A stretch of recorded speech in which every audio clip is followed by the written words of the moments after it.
Is Russia secretly shipping explosives and critical military supplies to its Middle Eastern ally and one of Donald Trump's biggest geopolitical foes? Could Putin's Caspian lifeline be giving Mojtaba the crucial support needed to rebuild Iran's drone arsenal after devastating strikes? Iran's military arsenal has been battered by US and Israeli attacks, but now Putin appears to be moving supplies that could help Tehran rebuild what was destroyed. TNT, ammunition, and vital drone components are reportedly being sent westward, raising a bigger question. Can the West actually stop these shipments? Can the West really stop Russia-Iran shipments when a strategic Caspian Sea route could allow them to bypass American forces and keep critical supplies moving? Iran gave Russia Shahed drones for the war in Ukraine, but is Moscow now paying Tehran back by helping rebuild the very arsenal that Russia once relied on?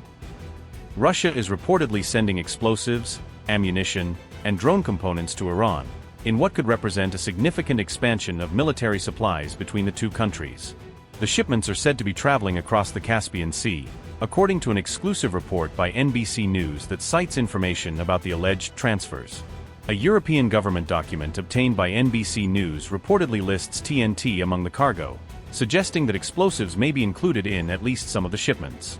A Western official also confirmed the contents of the document to NBC News, adding credibility to the reported details while maintaining that the information has not been independently made public. However, the full scale of these reported shipments has not been made public, leaving the total volume and frequency of the transfers unclear. The supplies could help Iran replenish military capabilities damaged or depleted by US and Israeli strikes, potentially supporting efforts to rebuild its weapons stockpiles. The reported transfers also mark a reversal in the Moscow-Tehran drone partnership, which for years largely saw military technology and equipment move in the opposite direction. For years, Iranian Shahed-style drones, along with technical support and related expertise, flowed to Russia as part of the country's expanding military cooperation.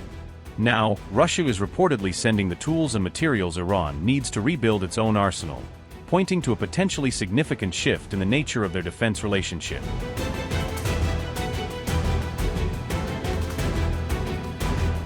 The Caspian Sea is the world's largest enclosed inland body of water, and it is bordered by only 5 countries: Russia, Iran, Kazakhstan, Turkmenistan, and Azerbaijan. Under international agreements governing the Caspian Sea, its waters fall under the jurisdiction of those 5 littoral states, limiting the ability of outside naval powers to operate freely in the region. Western navies have no direct access to intercept ships traveling between Russian and Iranian ports, giving vessels on this route a degree of protection from external maritime intervention. The route can therefore bypass key maritime pressure points that the United States and its allies are able to monitor or potentially block on other international shipping routes. Ships can also switch off their Automatic Identification System, or AIS, tracking transponders, which can make their movements more difficult to monitor and their exact routes harder to follow.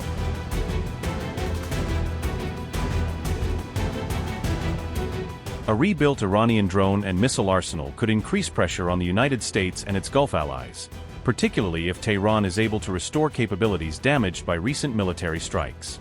A rearmed Iran could also draw additional US military attention and resources away from the war in Ukraine, potentially creating competing demands for American forces and strategic planning. Iran's ability to resupply Hezbollah and other regional proxies could depend in part on restoring its own depleted stockpiles, giving Tehran greater capacity to support its network across the Middle East. Moscow may view a stronger Iran as a way to complicate US strategy across the Middle East, potentially forcing Washington and its allies to divide their attention among multiple security challenges. Neither Russia nor Iran has commented on the reported shipments of TNT, ammunition, or drone components, leaving key details about the alleged transfers and their intended use unconfirmed.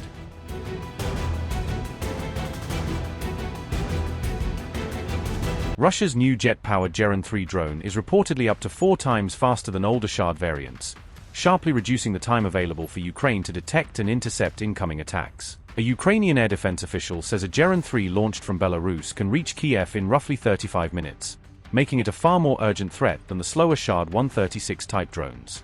Russia is believed to have developed the jet-powered drone after Ukraine improved its ability to shoot down or electronically suppress older Shahd and Geran-2 models.